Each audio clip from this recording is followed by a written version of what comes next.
آج ہم اپنے ناظرین کو شہید صدر ضیاء الحق کی مکمل زندگی کے بارے میں تفصیل سے بتائیں گے۔ وہ کب اور کہاں پیدا ہوئے، ان کا بچپن کہاں گزرا، وہ لڑکپن میں کیسے تھے، وہ کہاں پڑھتے رہے، کتنے بہن بھائی تھے، پھر فوج میں کیسے بھرتی ہوئے، وہ ساری معلومات جو آپ جاننا چاہتے ہیں۔ ویڈیو تھوڑی لمبی ہو سکتی ہے، لیکن آپ نے ویڈیو کو آخر تک دیکھنا ہے، کیونکہ اس ویڈیو میں شہید صدر ضیاء کی وہ ویڈیوز بھی دکھائیں گے جو آپ نے پہلے کبھی نہیں دیکھی ہوں۔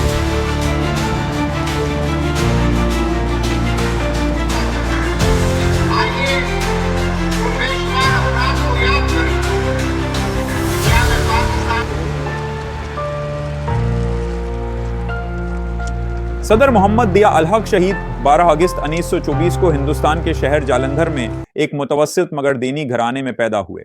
ان کا خاندان مذہبی مگر غیر فوجی تھا۔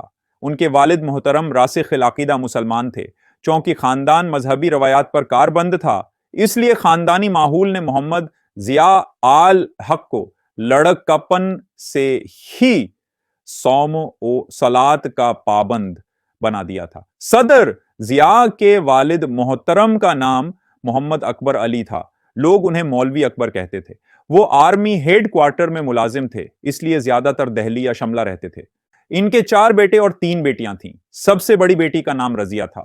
ان کے بعد 2 بیٹے محمد ضیاء الحق اور امین الحق تھے۔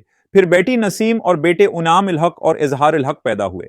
دینی رجحانات رکھنے والے صدر ضیاء کی ابتدائی تعلیم جالندھر میں ہی ہوئی۔ جالندھر سے کچھ فاصلے پر ایک بستی ٹوٹی کنڈی تھی۔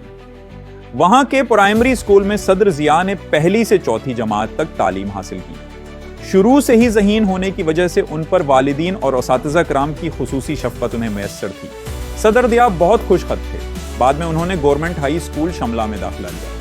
دوران اسکول ہی وہ بوائز سکاؤٹ تحریک سے منسلک ہو گئے۔ اس کے بعد ان کے والد نے اپنے بیٹے کو اعلی تعلیم کے لیے سینٹ اسٹیفن کالج دہلی میں داخل کروا دیا۔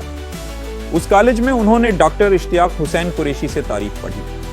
صدر ضیاء اپنی مادر علمی میں قیام کے دور کو ہمیشہ چاہت اور محبت سے یاد کرتے تھے۔ وہ یہ سمجھتے تھے کہ اس دور میں ان کی نہ صرف جسمانی بلکہ فکری نشو و نما بھی خوب ہوئی۔ صدر ضیاء دوسری جنگ عظیم کی وجہ سے اپنی تعلیم مکمل نہ کر سکے اور گریجویشن کے دوران ہی انڈین آرمی میں کمیشن حاصل کر کے بھرتی ہو گئے۔ قیام پاکستان کے بعد صدر ضیاء کی شادی 15 اگست 1950 کو ماڈل ٹاؤن لاہور میں اپنی خالہ زاد شفیق ضیاء سے ہوئی، جو عمر میں ان سے 18 برس چھوٹی تھی۔ شادی کی تقریب سادگی سے منعقد ہوئی۔ اس تقریب میں صرف قریبی رشتہ دار ہی مدعو تھے۔ ان کا نکاح جامعہ اشرفیہ کے بانی مفتی محمد حسن صاحب نے پڑھایا۔ اگرچہ ان کی نسبت بچپن میں ہی طے کر دی گئی تھی، لیکن باقاعدہ منگنی وغیرہ نہیں ہوئی تھی۔ خالہ زاد ہونے کے باوجود دونوں کی بہت کم ملاقاتیں ہوئیں۔ شفیق میٹرک کے بعد کمپالا، یوگنڈا منتقل ہو گئیں کیونکہ ان کے والد وہاں ملازم تھے۔ شفیق کی صدر ضیاء سے ایک ملاقات اس وقت ہوئی جب وہ سینٹ اسٹیفن کالج دہلی میں طالب علم تھے۔ شادی کے بعد صدر ضیاء اپنی زوجہ محترمہ کے ہمراہ پشاور صدر منتقل ہو گئے۔ پشاور میں وہ اپنے والد کے ساتھ مقیم تھے۔ شادی کے ابتدائی دنوں میں ان کی پوسٹنگ کوہاٹ میں تھی۔ وہ کوہاٹ سے ہر ہفتے پشاور آتے تھے۔ کوہاٹ سے ان کی پوسٹنگ نوشہرہ ہوئی تو کیپٹن ضیاء اپنی فیملی کے ہمراہ 2 سال کے لیے نوشہرہ منتقل ہو گئے۔ نوشہرہ میں ہی ان کے بڑے بیٹے اعجاز الحق کی پیدائش ہوئی۔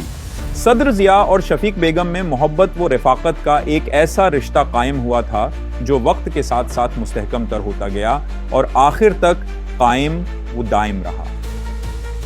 ان کے 5 بچے پیدا ہوئے، جن میں 3 بیٹیاں اور 2 بیٹے تھے۔ سب سے چھوٹی بیٹی کا نام زین تھا۔ زین کی قوت سماعت و گویائی دونوں نارمل نہ تھیں، لیکن یہی بیٹی اپنے باپ کو عزیز ترین تھی۔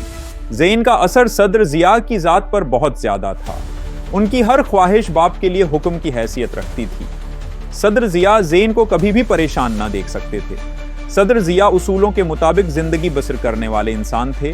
وہ اپنے پیشہ ورانہ معاملات میں گھر والوں کو مداخلت کی اجازت نہیں دیتے تھے۔ 1955 میں ان کے ہاں ایک بیٹی کی پیدائش ہوئی۔ وہ اس وقت کوئٹہ میں سٹاف اینڈ کمانڈ کالج میں انسٹرکٹر تھے اور وہ بطور میجر ترقی پا چکے تھے۔ بعد میں ان کی پوسٹنگ راولپنڈی ہو گئی۔ راولپنڈی پوسٹنگ کے دوران ہی وہ 3rd آرمرڈ کھاریاں آ گئے، لیکن انہوں نے اپنی فیملی کو راولپنڈی میں ہی رکھا۔ راولپنڈی میں ہی ان کی بیٹی قرۃ العین اور بیٹے انور الحق کی پیدائش ہوئی۔ راولپنڈی قیام کے دوران ان کے سامنے 2 متبادل پیش آئے۔ ایک یہ